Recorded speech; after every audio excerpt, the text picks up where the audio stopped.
Well, hi there, racing fans, and welcome to our last edition of Winning Ways for 2012. And we couldn't have a better guest today than Graham Hawkins. Nice to have you with us, Graham.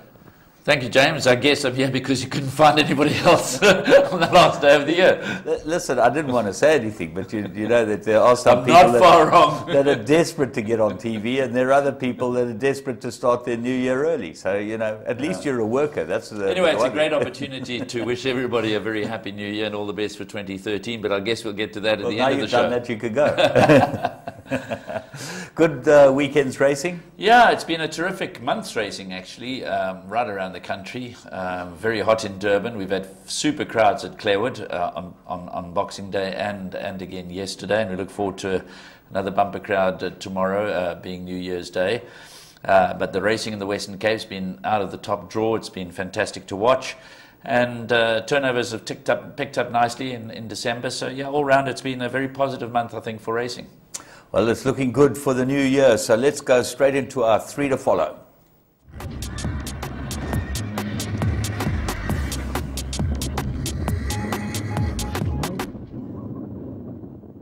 It's without a doubt the most important thing in a yard. You know, the feed room is your engine room. At the end of the day, what you put into a horse is what you get out. And if you're not putting in enough and you're doing too much work, there's always going to be consequences to that. So you need to feed the best all the time. The game has changed from what it was 10, 15 years ago. The game has evolved. It evolves every day. And you need to keep up with the times. And basically, you know, the food that people are producing now is, in my opinion, without doubt, the best feeds around. I've found that my horses carry good condition. You're able to work them harder, and they definitely seem to recover better, and you're able to race them sooner. So, you know, Mike, I know Mike, I work for Mike, and he always is looking at how to change and evolve. So, you know, I have no doubt that he's put hours of study into the food, and obviously Venture is a vital part of that, and she's also contributed massively towards what we feed now. And, you know, for me, it's nice to wake up in the morning and know that you've got one less thing to worry about, because as far as I'm concerned, the manger is where it needs to be in my yard. Right, well, we're going to go straight into the first one. We go Tuesday at Clarewood, and we pick up the juvenile plate, the maiden juvenile plate for fillies. Very interesting race. We'll go and see a Ravishing Queen, the daughter of Ravishing, ran a very good race for a Ravishing.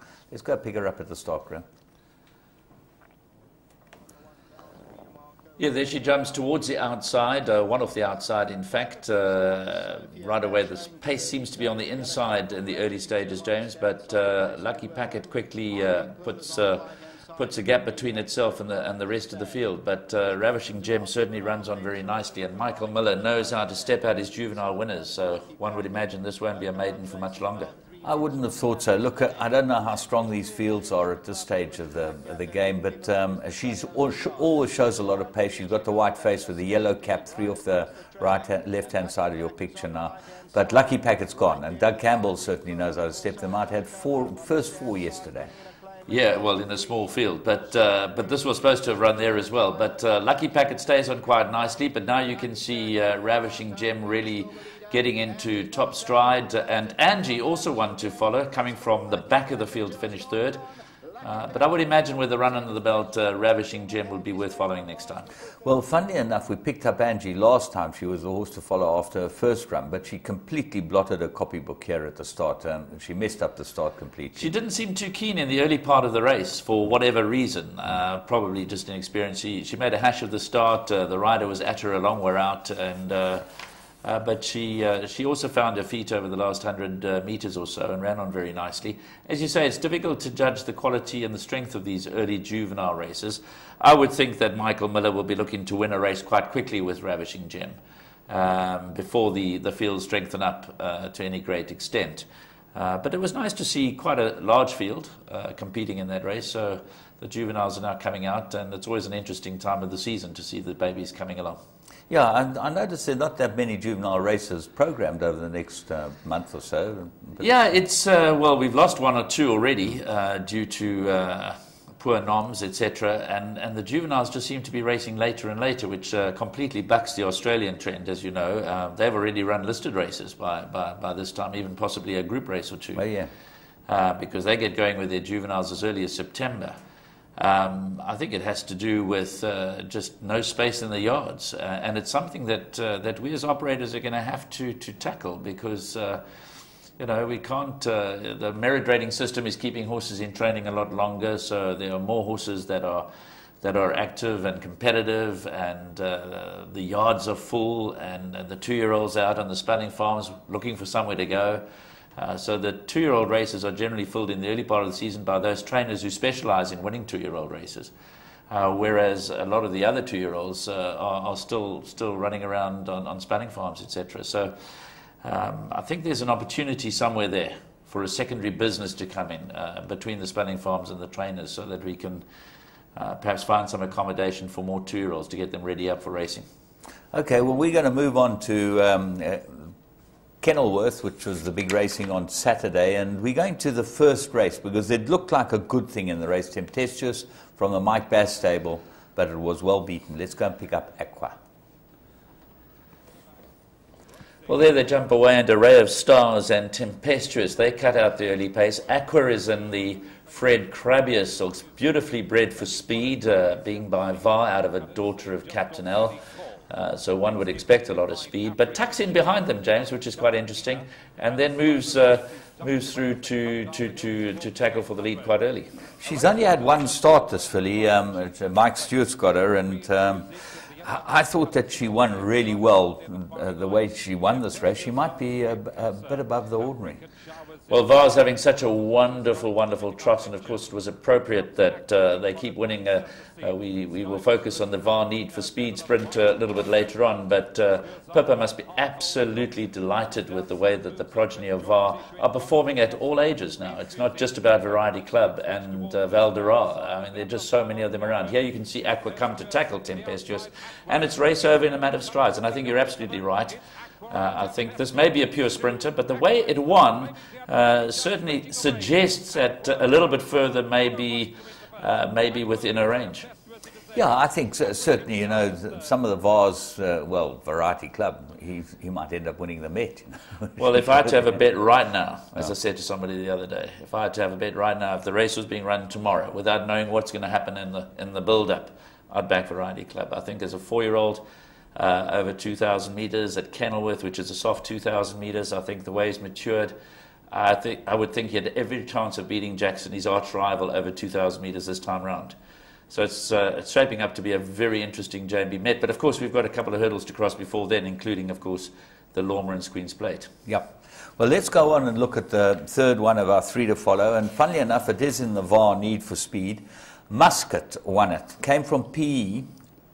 Gavin Smith made the trip, and those PE boys have got a reputation for going into the mother city, as it's called, going over the mountain and chasing the mountain goats around by their tails. So, Well, I think, when Alan Greef, Gavin Smith, or any person for that matter, raids the Western Cape from Port Elizabeth, you've got to sit up and take note. These are horsemen. Gavin Smith and Alan Greef, they are horsemen equal to the best in the country. So they're not going there because they don't believe they've got a chance. And it's wonderful to see a Victory Moon have so much speed, obviously getting it from the mare who's by hard up. But Barboza was rumoured unbeatable. And I thought Muscat won a very good race for Dennis and Gail Evans. Let's go and have a look. Got them away to a nice jump bar for 1 or 2, but immediately you can see the pace is on in the early stages, and it's Muscat that pretty much goes to the front from the get-go, James. Yeah, Barboza's sitting on his outside and seems to have him in his sights the whole way, but he just keeps on finding this horse, and very nice for the Evanses. They've been supporters not only here, but I think they've got quite a lot of horses in Singapore as well. They do. In fact, he was profiled in the winning form, which was a great read. I didn't realise that he had had horses with Carl Ebb all those years ago. Sid Laird had pointed him in the direction of Carl Ebb when I had horses with Carl before Carl emigrated to New Zealand. And then he had a break from racing and has come back with a big bang. And I think he would have been delighted with this courageous victory from Muscat, because Barboza, as you can see, pours on the pressure over the last 100 metres. But the Victory Moon is more than equal to the task. Stays on really nicely. What interested me and impressed me about the run was the time. Very quick. You know, Kenilworth is obviously running fast, as are the KwaZulu-Natal tracks. Now it's feast or famine. You know, we either get floods or we get drought. Just on that score, as an aside, I was checking the weather forecast before we came on, and it looks like we're heading for some relief, some rain over Before the next. tomorrow. Hopefully, well, even tonight, yes. I know we're recording the show on the morning of the 31st of December, but there is rain forecast for night and even on New Year's Day. And right now, Durban is burning up, so we need it. But Cape Town. Obviously, this time of the year, don't expect rain. The tracks are running fast. Dean Diedrichs has got the track in superb shape. It's all systems go for a wonderful conclusion to the Western Cape season, the summer sizzling season over the next month. Right, well, those are our three to follow, and we're going to go and have a look at the blast from the past, the Laurens Queen's Plate from 2011. What a race this was. Getting the best from a thoroughbred is largely related to training and its diet. Mike de Kock has mastered this critical balance. Where is Mike de Kock? Yeah, How can we have a world-class racing event, no Mike de Kock? Wherever you are in the world, to be competitive at the highest level, equine nutrition is first and foremost. Mike de Kock, you're a living legend. Tries to kick the lizards. I've always wanted an edge over my competitors, and I have found the one place I can get that edge was nutrition. The game has been very kind to me, and I'd like to give something back. And so EPOL and I are making my international formula available to all trainers. De Kock has always partnered with EPOL, and together they have developed his own formula, which is truly world-class. The feed is based on many years of research, but now we've pushed the formula further to something that today is a world-class product. I promise you, trainers will see the difference. Mike de Kock feed from EPOL, available now.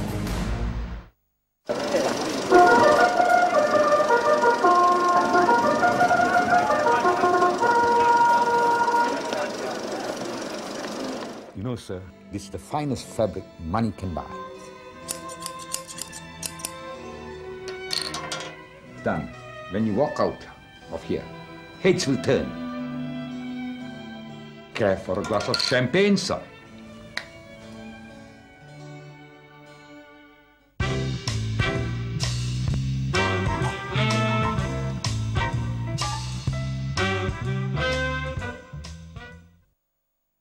Gates crash open and they're sent on their way, and Pocket Power landed running. He's one of the first to show. Captain Secret's now moving past him on the far side, and Mother Russia's now going up to get a handy position as well.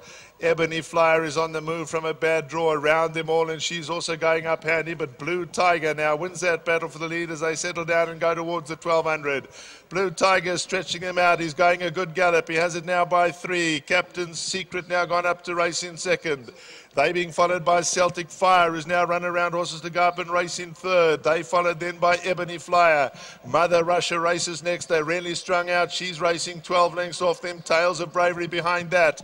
Pocket Power just in behind that. Past Master keeps him company up on their far side. Then it's Casey Cool. Time and Love races next. Superstorm is in behind that. Rushing Wind is well back with Tropical Empire racing towards the back of the field. And American Man, your trailer. They're at the top of the straight now and in line for home, and Blue Tiger, the pacemaker, is out in front and still clear by 2. Captain Secret, the first one to move in and challenge. They being followed by Ebony Flyer. Mother Russia is back towards their inside. Past Master starting to make ground. Pocket Power still 4 lengths off them and starting to unwind now too as they come down to the final 300. Meantime, Mother Russia has come forward to pick it up. Ebony Flyer is in behind that. Pocket Power is well beaten at this stage. Mother Russia, as they come to the final 150, is out in front, and Mother Russia, there's no stopping True Class. Mother Russia, too good, has galloped them off their feet. Mother Russia goes on to win from Tales of Bravery and Ebony Flyer. Pocket Power only 4th today, not disgraced. Behind them came Rushing Wind. Past Master was further back in running. Celtic Fire, Casey Cool towards the inside. Superstorm. Behind that came Tropical Empire. American Man was well back.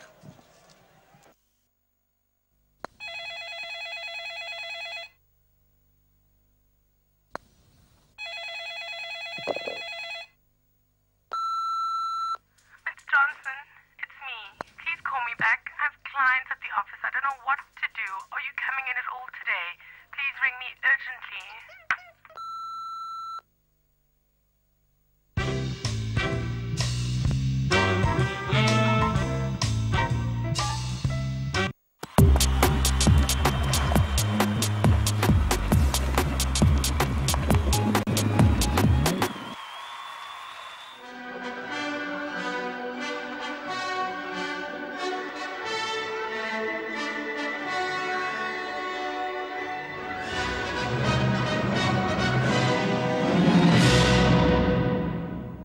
past the 600. Agra in the middle of the picture, down the inside, Sunshine Rock, Blauberg Beach, hard up against the outside, running rail, Miss October. Then comes Enchanting Kathy, Lake Drosko, Reflective Image being angled to the outside rail as they enter the final 400. Sunshine Rock, Miss October, Agra, Blauberg Beach, Enchanting Kathy, Reflective Image looking for a way through Lake Drosko, Valdivia switching in into the final 150. It's Sunshine Rock in front. She says, come and catch me if you can. Down the inside, Enchanting Kathy, up the outside, Reflective Image, but Sunshine Rock, hands and heels from Reflective Image, then came Enchanting Kathy, Valdivia. Well, if you're ever going to have a bet on the weekend at a horse that was odds against, Sunshine Rock was the one. She looked to have this field absolutely stone cold. Yeah, what a wonderful time Dennis Dreyer is having in Cape Town. He quickly bounced back after Barbosa's disappointment because they thought that couldn't lose. But this looks a very decent sort.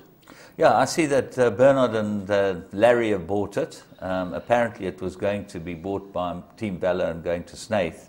And Bernard and Larry stepped up and bought it to keep it with Dennis, which is nothing like a little bit of competition in the marketplace. Due reward for them, and well done to them. But this filly was 13 to 10 best with your bookmaker. You could have got 17 to 10 on Interbet about this filly, and you just see the way she won, you know. Well, I was wondering why you couldn't stop smiling after the race, because obviously you took a little bit of the plum of the week. Plum of the week's been arriving. The Interbet best bet on the podcast have been arriving. You know, find that one yesterday, Leo Rapak. So Interbet's the only place to be if you want to have a bet, and brazenly we'll tell everyone. Absolutely, why not? It's plastered all behind your shoulder there. Anyway, we're going to move on from there, and we're going to have a look at what we've got in current affairs.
Well, there we go, straight into our current affairs, and we've got two feature races over the week. We start off with the Christmas Handicap, which was run at Clarewood on Tuesday, and turned out to be a pretty good race, Graham.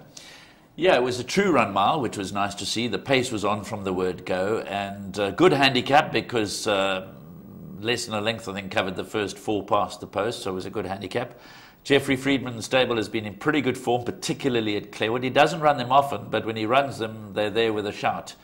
And I think he's had a pretty good time of it of late. So it was good to see him win, because this must be the best, well, I suppose that and Calcutta, the best son of Requiem around. You know, Requiem, son of Daniel, has been a huge disappointment. He gets very good-looking horses, but unfortunately not too many of them could run. And he's, I think he's out to pasture somewhere. But it was nice. He won a good race coming from off them. And I thought Slumdog Millionaire, I know you and I perhaps disagree a little on this point. I thought it was a great comeback run. I know that he had every chance. He was in second. He was in the box seat. He had first call on the leader. But I think under 62 kilograms, we all saw his gallop. He probably would have still needed this run. I thought it was a run full of merit. He was staying on strongly at the end. Whether or not he's up to it in the Queen's Plate, I guess only the race will show. But I think that Gavin Van Zyl would be well pleased with Slumdog Millionaire's run. And let's just hope that he's pulled up completely sound. Let's go and have a look at the race, and we'll discuss it further after we've seen exactly what happens. Secret and Bulsara, they're the last two. Top of the stretch, 500 to go, and Always Ellis still there by 5 lengths. Slumdog Millionaires now asked to run, then Orbit War. Behind that is Beirut. Silver Age is running on down the inside, Mike's Joys. Always Ellis still with a big lead by 5. Slumdog Millionaire. Here's Silver Age putting in a strong claim. Orbit War. Always Ellis getting wary. Silver Age is coming on well. Always Ellis now hanging on, but is in trouble. Here comes Silver Age. Slumdog Millionaire. Bulsara kicks late. Silver Age won it. Second place perhaps Bulsara. Third Always Ellis, Slumdog Millionaire, and then Orbit War. You know, Graham, I'm not sure that we're on the same page as far as Slumdog Millionaire is concerned. I thought he ran a very good race, but I just think that the Met is just rushed for him, you know. Going to the Queen's Plate. Well, that might be so, but he's still got, he's still got more than a month to the JMB Met, and that's the ultimate prize. That's the one they're aiming for. So even the Lormans Queen's Plate is just a stepping stone into the JMB Met. I think that provided nothing goes wrong with his preparation from here on in terms of any setbacks, I think Gavin's got every chance of having at his best on Met Day, which is a week later than usual. It's on the first Saturday of February, the 2nd of February. Obviously, he has still to show that he's up to the sort of form that he showed in the SA Classic when beating Pomodoro at level weights as a 3-year-old. We know Pomodoro has come out in no uncertain terms to frank the form of the SA Classic at Turfentine. Of course, he's got the added disadvantage of having to travel to Cape Town. For Jackson and Variety Club, it's home turf. For Pomodoro and for Slumdog Millionaire, they've got a raid. It's never easy to raid. Even in racing, there's such a thing as home ground advantage, as there is in rugby and soccer. So he has it all to do. I'm not suggesting that run is indicative of him being the likely winner of the JMB Met. I'm just saying that if that was my horse, coming back after a serious injury, giving 10 kilograms to the winner, I'd be happy. Horse. We actually try to find the winner of the Met. Okay? Yeah, but I would be happy. The point I'm making is I'd be happy with the run. You can back him. I didn't say that. I said I'd back Variety Club. Okay. Let's move on. Let's stop this in the bud. Let's move on and have a look at the big race in Cape Town on Saturday, which was the Diadem Weight for Age. Well, it looked like an absolute penalty kick for the Mike Bass yard with What a Winter. And let's see how it unfolded. Rush between runners as they enter the final 500. Capel right in front. Depardieu starts to move in, and What a Winter is still under a tight hold. Shades of Indigo, Magico, Inner Rush, Jinzo, Castlethorpe into the final 300. Capel right, What a Winter is now being given his head, and What a Winter at the 200 strikes the front. Capel right is in second. Then comes Depardieu. Up the outside we got Magico, but What a Winter. He's showing his class. He's stretching away from them. What a Winter. Hands and Heels wins the Diadem. Castlethorpe from the clouds will finish in second. Capel right third. He is the best sprinter around. He's the highest rated horse in South Africa right now at 120. And I read somewhere over the weekend that he's the 47th highest rated horse in the world. At the present time. We're a bit thin on the ground with sprinters, with a couple of retirements and so on, but he's all class, and it's good to see him holding his form. I see that, again, Mike Bass is thinking about having a go at the Lormans Queen's Plate and then possibly pulling him back to the Cape Flying Championship over 1,000 metres. He's quoted saying he's not bothered about going 1,200, 1,600 and 1,000. I think the horse is that good. Mike's always wanted to see this horse do his best over a mile, and it's if he cracks a draw, then I'm sure he'll run in the Lormans Queen's Plate, and he will just add a little bit of something to the race. No doubt. Second horse, Castlethorpe. Is he a sprinter? I don't know what he is.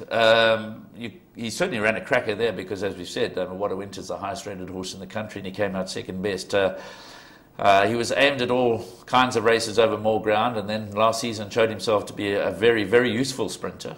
At least a very useful sprinter, and I think he probably is a 12 to 1,400 metre horse, and that's where I believe they should be focusing his attention. Okay, well, we're going to move on. There's not much other news as far as around the world's concerned. I haven't seen anything on the website. So I saw Lord Avey died at the age of 34 years old. He was one of the best horses in America in the 80s. So, you know. Yeah, shame. That's a good old age. Yeah, not racing related at all, but it was really sad to see Tony Gregg's passing. That was sad, wasn't it? Quick, sudden. Very sudden. And I suppose it's the kind of way he would like to have gone, because nobody likes to see suffering, and clearly he wasn't well. But it all came about very suddenly, the lung cancer, then a heart attack. That was the official cause of death. But, I was in another life a racing commentator, and I appreciate commentaries, whether it's on rugby, soccer, and he, for me, was one of the all-time greats. He was just a pleasure to listen to. And South African-born, Captain England, lived in Australia. If that doesn't make you a colourful character, then nothing will. South Africans love to hate him because everybody loves to hate somebody who's actually a force to be reckoned with. And whether he was on the field, off the field, the Kerry Packer saga, in the commentary box, I think that's where he really shone. He'd like to be remembered as a great cricketer, but I think he was one of the all-time great commentators. He just said the right things at the right time, and he lifted the whole game of cricket, whether you were watching or listening, just on a radio, as some of us sometimes still do. We certainly do. Graham, we're going to be back with you in a moment in your call, and we're going to be chatting to Graham all about the year that's passed and the year to come as far as Gold Circle is concerned. He'll tell us exactly what he thinks.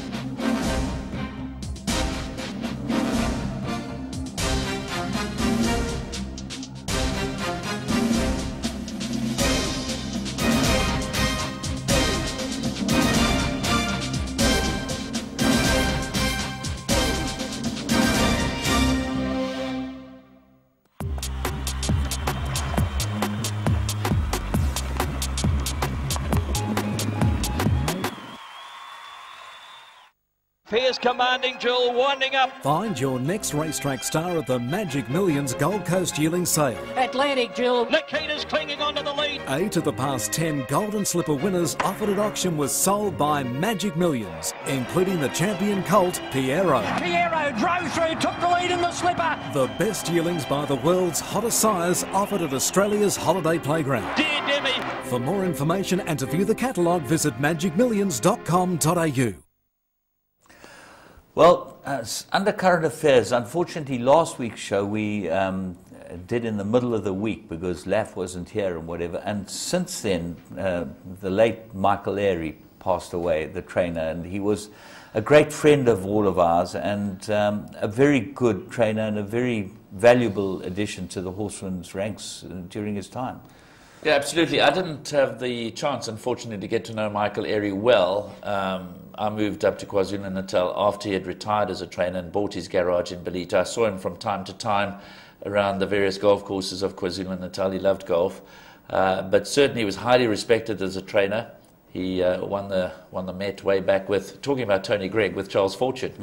With the horse called Charles Fortune, another great commentator, although completely different in style somewhat to Tony Gregg. But yeah, it was very sad to see Michael Airy also passing away. The same dreaded illness, the Big C, which still ravages us. And although they've made great strides in fighting it off, but unfortunately sometimes it just gets the better of one. And very sad to see Michael Airy pass away. Well, our condolences to his family, and may he rest in peace. He was fought the illness for quite a long time and was very ill, and he was, as we say, a great man for racing. But let's move on, Graham, to the year that's been as far as Gold Circle's concerned. And the year that's been has been a year of quite some turmoil. Lots of things have happened. Well, it's been an interesting year. It's been a year of positioning, I think, for the industry as a whole. I think 2012 will be characterized, when we look back on it, as the year that much of the focus centered around regulatory issues and boardroom issues, rather than the sport of horse racing. And right at the outset, let me say that I really hope in 2013 that not only here in Gold Circle country, but all around South Africa, will make the focus of our attention the sport of horse racing. A lot of issues have been resolved, one or two little hurdles still to cross perhaps in finally signing off on a number of those deals that have been approved. But now's our opportunity as a country to come together, to respect one another's territories, to work together for the benefit of the sport of horse racing. And that's really my 2013 plea, is let's now put the horse and the sport of horse racing firmly back as our main focus. Obviously aligned with that, our customers, and I'll talk more about that in a moment. But looking back on 2012, obviously from a racing perspective, I think it was a great year. I thought we had a wonderful champion season. I think the Vodacom Durban July, the highlight was a fantastic race once again. Wonderful that Chris Van Niekerk and Sean Terry won it with Pomodoro. Very sad for the fairy tale story of Tyrone Zaki and Grant Van Niekerk, that they failed by the shoulders of short heads on George Barker's Smanji Manji, but it was a great race. It was a great season. But I think racing around the country, it was a wonderful year. But as I said, we had the Competition Commission, we have issues in KwaZulu-Natal with the gaming bill and the gaming boards, etc., which we are still working on to resolve. We are determined to improve our relationship with our regulators. The demerger seems to now be a fait accompli. The sale of Clarewood went through very smoothly, very quickly, and has now set us on a path that we can't deviate from in terms of establishing the facilities in the future. So it's been a very interesting year, 2012, but I think it was a year of positioning, and I think from here on we can only move forward. Yeah, well, let's talk about moving forward then, because obviously 2012 is behind us. 2013 is going to be a very big year for Gold Circle, and I want to be specific with you about Gold Circle. Gold Circle is now KwaZulu-Natal. How do you position yourselves as far as betting is concerned now you have sold off Betting World? How does that affect you as a company? I think obviously we recognize that we have to be in the fixed odds business. The sale of Betting World was strategic. Basically, Gold Circle were no longer in control of Betting World. We were the minority shareholder in Betting World after Michael Weir sold his shares to Phumelela, etc. And so a strategic decision was made to sell Betting World off to Phumelela, and then to look at an acquisition in the fixed odds arena down the line. In terms of the sale agreement, we have a restraint of trade in that area until 31 July 2013. So we've got another 7 months to go.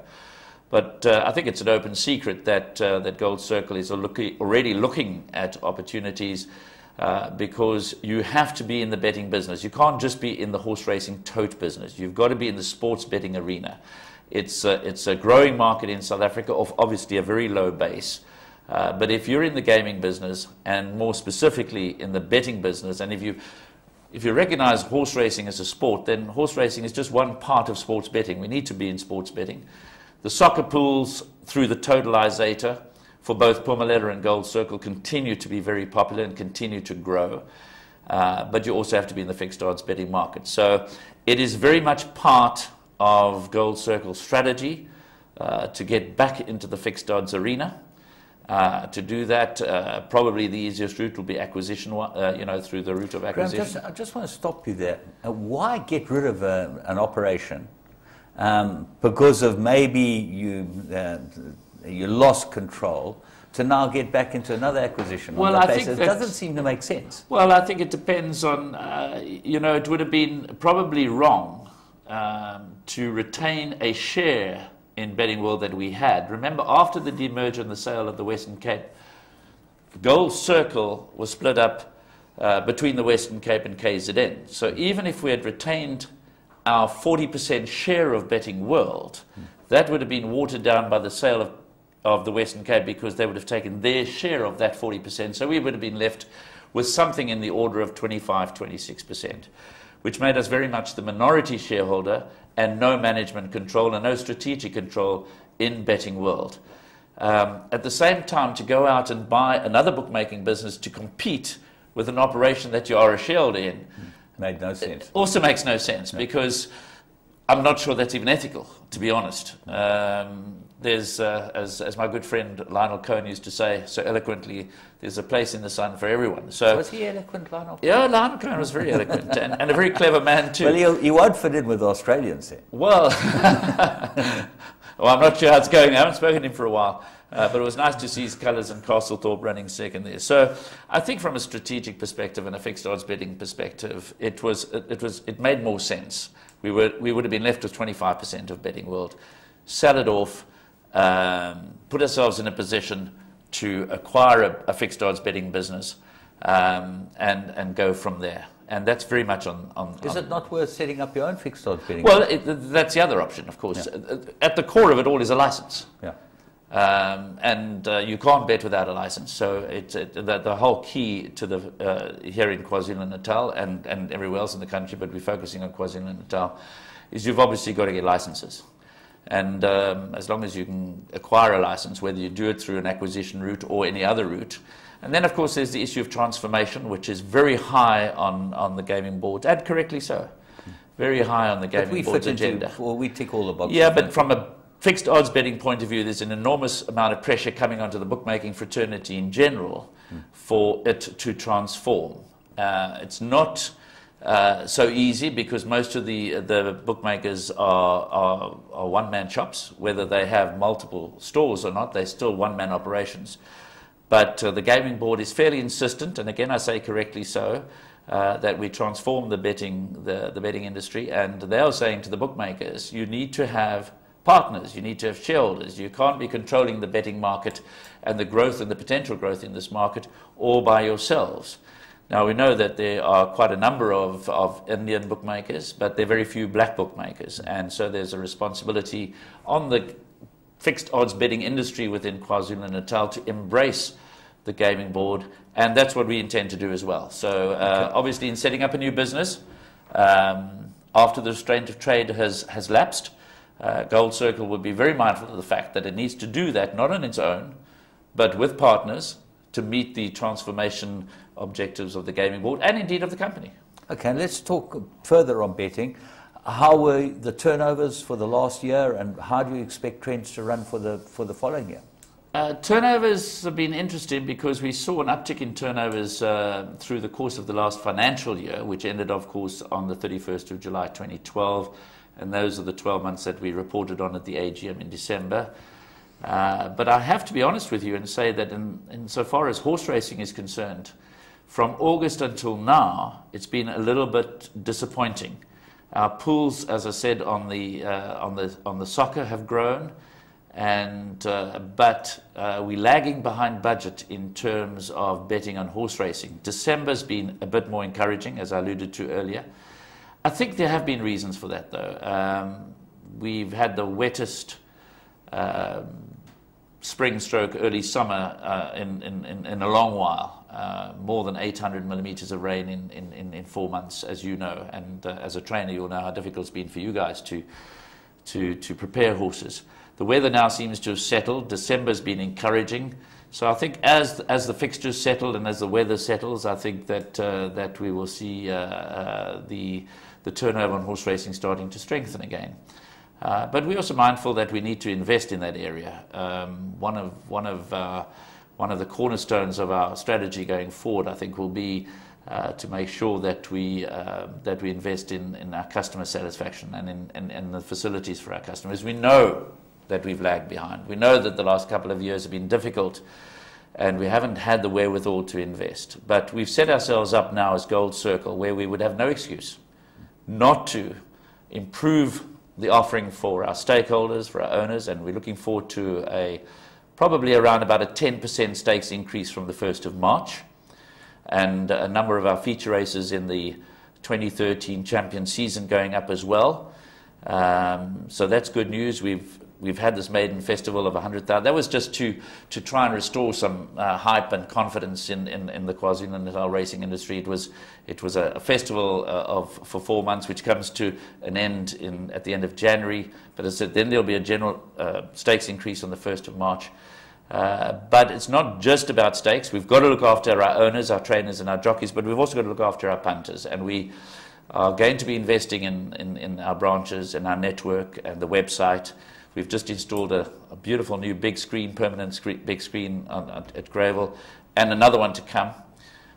So we're looking at improving the racing experience all round. We're behind the 8 ball. We've got a long way to go.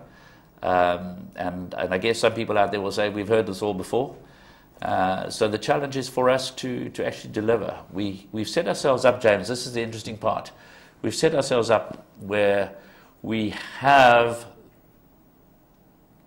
everything in our favour. Many of and we should achieve our objectives. Many of your punters, and you know that this is a common cause, are very unhappy about the way Teletrack is run, specifically with South African racing.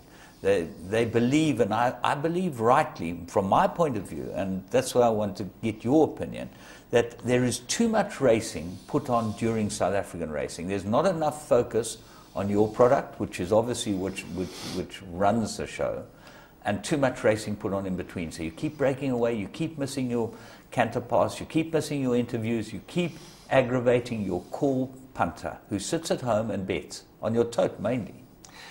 It's an interesting comment you made that you aggravate your core punter. I'm not certain that's totally accurate. And with respect to everybody who sits at home and punting, there are a lot of people who are sitting in the betting shops who don't have... Yeah. I'm talking about not being Yeah, but there's two different markets out there. You have the purist market and you have your betting market. And I fully understand where you're coming from.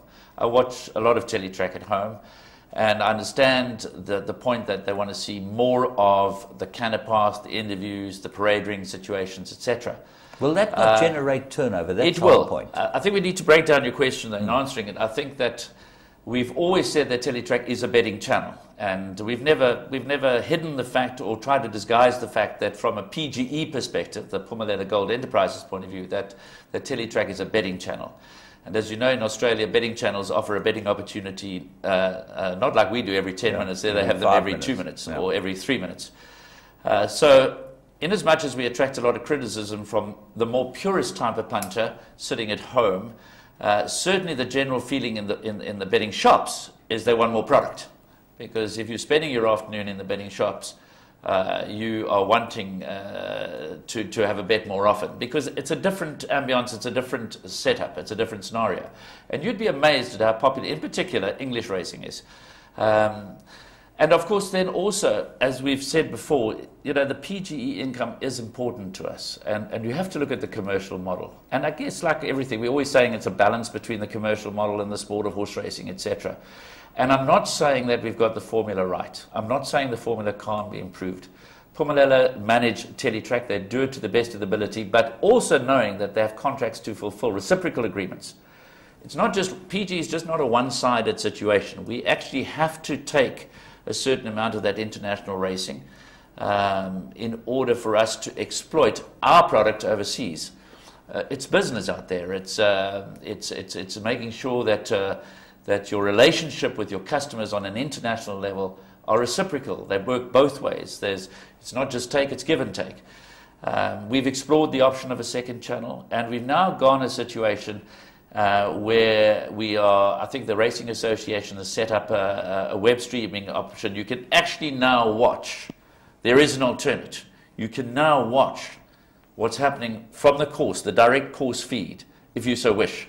You can actually switch off from Teletrack or put it one side and put your web stream on the other side and watch them both. So if you want to see all the interviews, you want to see all the canter pass, the facility is there.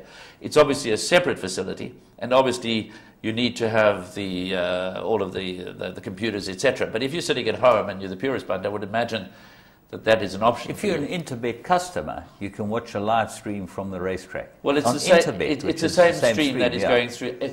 It's in its embryonic stages, as I understand. I'm not a technical person, as you know, so you can quite easily trip me up on technical questions. But from what I'm understanding is it's been identified because we've been unsuccessful in getting a second channel.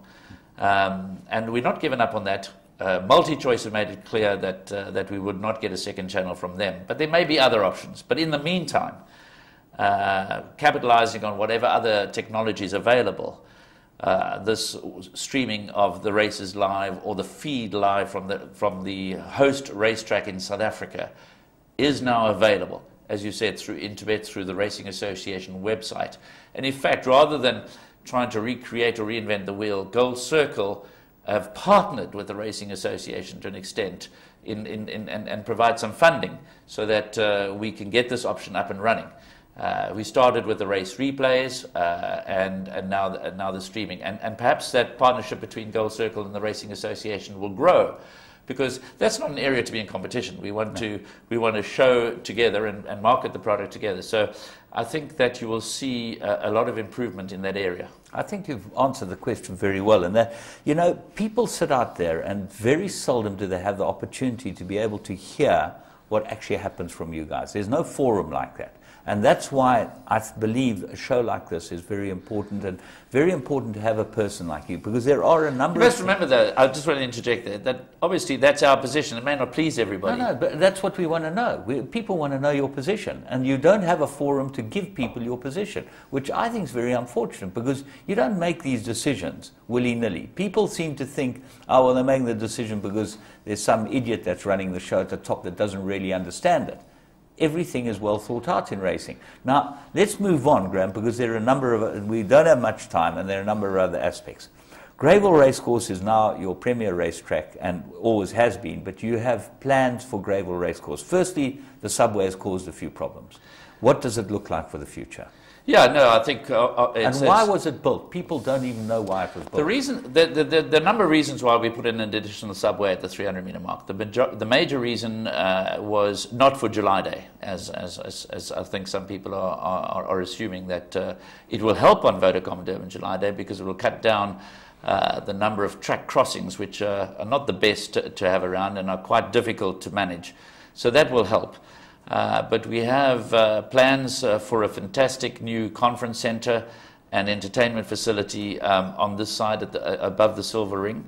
And we wanted to connect the parking area at that space opposite to the building this side.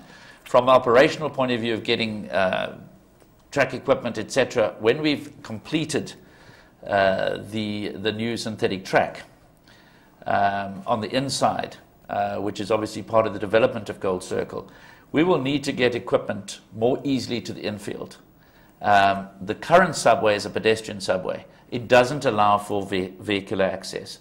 The new subway allows for us to get vehicles and equipment, etc., across to the infield, which is going to be absolutely necessary to service the new synthetic track, which is going to be built. Let's move straight on to that, because you've now given us the reason for the subway. Let's talk about the synthetic track. What is the thinking behind it? Why have you come to this conclusion? Is it the right decision? There's three options, obviously. First, keep Greyville as grass track. Secondly, split it into two tracks, which seems to be the option you're going for. Or thirdly, make it into a total synthetic track. Why have you gone this way? Well, firstly, because this is the way that was received the blessing from the members. When we went to the membership to get permission to sell Clairwood. Do the members know anything about well, I'm not. I'm not that's what I want to ask you. No, let's just. The situation was this: when we went to the members to sell Clairwood, the obvious question is, well, you're asking us to approve the sale of Clairwood. What is Plan B? What facilities are you going to offer in Greyville to allow us to vote for the sale of Clairwood? And we put on the table that we were going with a grass track and a synthetic track. It was the two options. We had discussed the option previously of retaining just a turf track. It would be very difficult, almost impossible, to retain just a turf track and race 92 meetings, which is the minimum number of race meetings that we want to run at Greyville. The number may grow, but the minimum number of race meetings we want to run annually at Greyville will be in the order of 90. I looked at the Strathayr option because obviously South African racing up to now has been predominantly grass racing. The Strathayr option is a grass surface. It's a Netlon surface. It's used at Kranji Racecourse in Singapore. It's used at Sha Tin Racecourse in Hong Kong. It's used at Moonee Valley Racecourse in Australia. It's an Australian product. It drains extremely well, but it doesn't give you any extra racing. So unfortunately, the Strathayr surface was not an option. The only way we can accommodate the number of race meetings of two racetracks that we require to stage in KwaZulu-Natal, and more importantly, specifically at Greyville, is with a synthetic surface. I believe synthetic tracks are the way of the future. I know that that's not universally embraced yet. I know that change in racing is hard to drive, that to change mindsets is difficult. I know that, that synthetic tracks around the world have had some good, some bad. In America, there have been issues. At Maidan, there have been issues. But on the positive side, there have been a number of very successful installations. And as part of our research, we brought out, as you know, we brought out the William Gittis and Nick Patton from England, just to give us an independent view. They look after all the training tracks and a couple of racing tracks in England. Kilometres and kilometres and kilometres of synthetic tracks. And the one thing they drove home is that no two tracks are the same. You can build a track at Greyville and a track at Sommerveld, and they're not going to be the same. They will have idiosyncrasies which you need to identify. And the key to all of these tracks is the maintenance. And we understand that.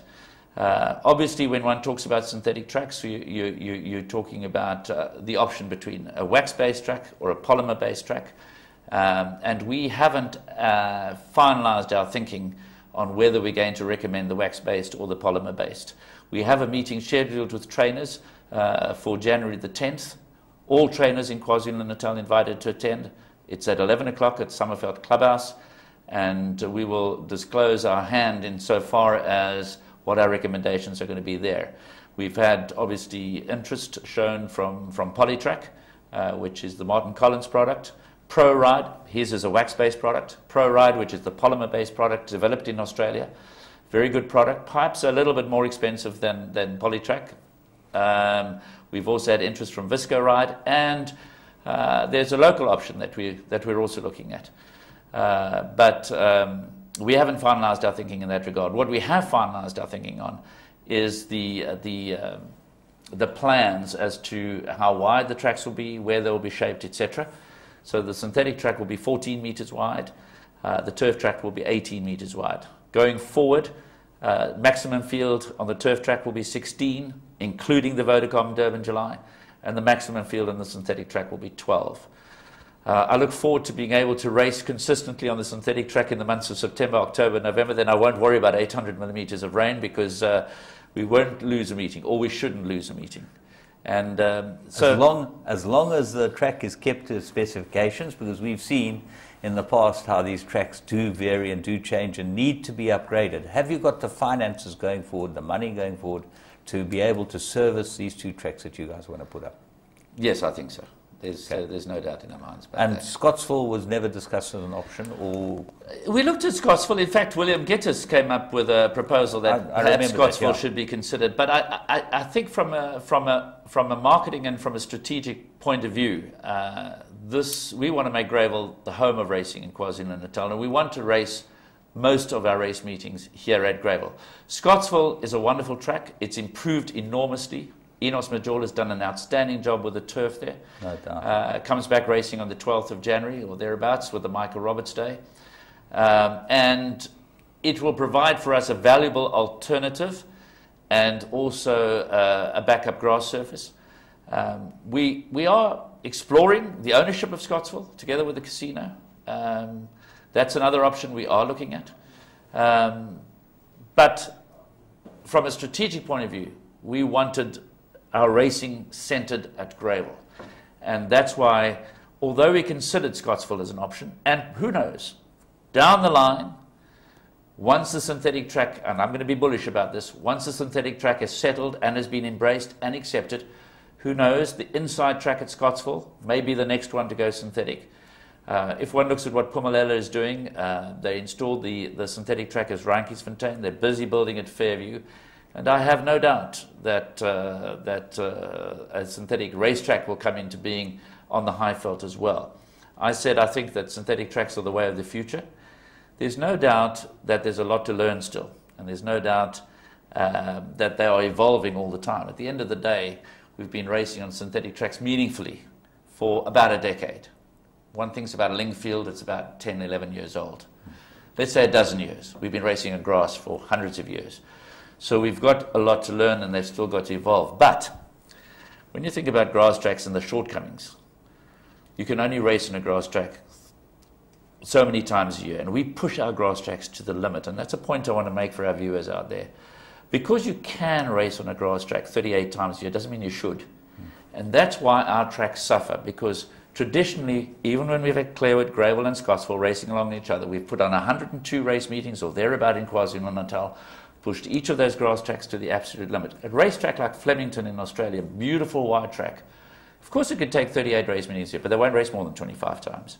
So their track is always in beautiful condition. What about Hong Kong, where they have the different courses? Well, they have different courses, but they're racing on the Strathclyde surface there, as opposed to, but they do a lot of racing on the synthetic track as well. Okay. And they don't race all year round.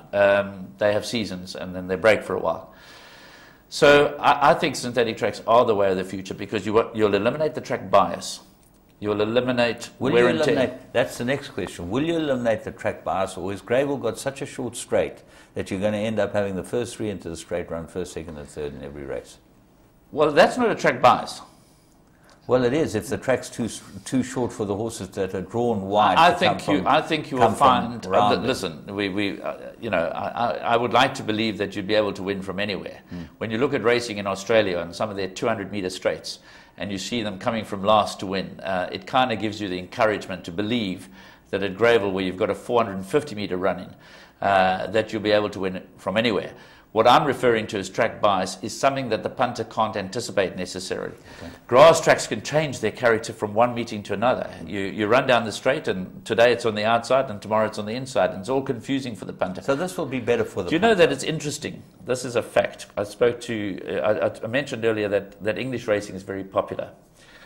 The punters here don't embrace Ascot and Epsom and Goodwood and York, because those tracks are confusing. What they love here, and the turnover showed, is Lingfield and Kempton Park and Wolverhampton. A bad draw is a bad draw, you understand that. You line the horses up, you take your chances, you've seen where they're drawn, but that's the only bias there is. So you can make an informed decision knowing how the track runs. When you've got uncertain track bias, which is a characteristic, unfortunately, of a grass track, that's when it becomes difficult for a punter to anticipate what's going to happen. It's very exciting times, Graham, and unfortunately we're out of time. But I think what you've done is you've put out there to the people that watch the show or to people that are interested in racing exactly what the thinking is in Gold Circle country, and I think that you guys are very innovative. I think you've done some marvellous things as far as this racing is concerned, and let's wish you the best for 2013. Let's hope. Well, I'd like to come back on the show at some time. We are, in so much as we've formulated a broad strategy, and we understand some of the specifics because the clock is ticking, and Clarewood we finish at the end of July 2014 as things stand right now. But we are going on a proper strategic planning session in March to take into account all of the areas that Gold Circle want to cover going forward. And I'd be delighted to come back on the show after that and perhaps fill in some of the gaps. As you say, time is against us because we could talk on these things pretty much all day. But I just want to give everybody the assurance out there that we're aware of our shortcomings, and we're aware where we haven't invested, where we should have invested. We're aware of the fact that our facilities have fallen behind, whether you talk about the training or the racing or whatever facilities. We know that we've got a lot of work to do, but we believe now we've set ourselves up to be able to achieve the best for horse racing in this part of the country, but at the same time also play our part nationally. Graham, it's, as I say, always a pleasure, and thank you so much for co-hosting the show and giving us the input. And as you know, you've got an open door with us because you run the show. So anytime you want to come, have a wonderful 2013. I hope all your dreams come true, all your wishes come true, and you have some great racing. And thank you, as I say, and to all of you out there, have a wonderful 2013 as well. Punt lots of winners. Keep watching the show. We love having you here, and we hope that things will go from strength to strength as far as you're concerned and as far as horse racing is concerned, not only here in KwaZulu-Natal, but in Southern Africa.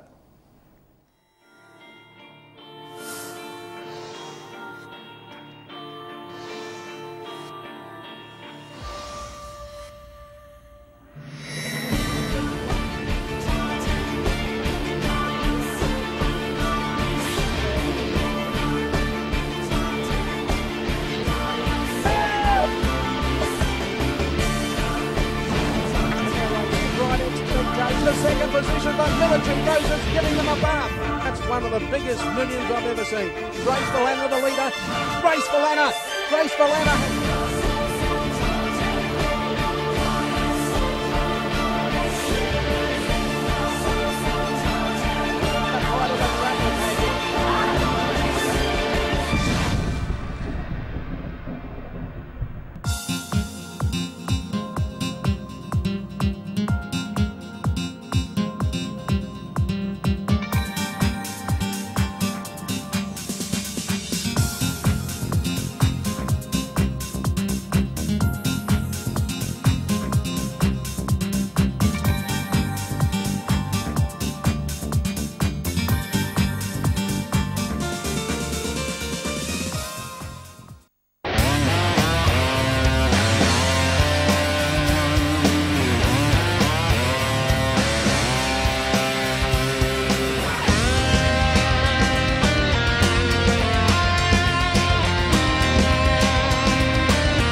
Interbet gives you a unique perspective on the event you wish to wager on.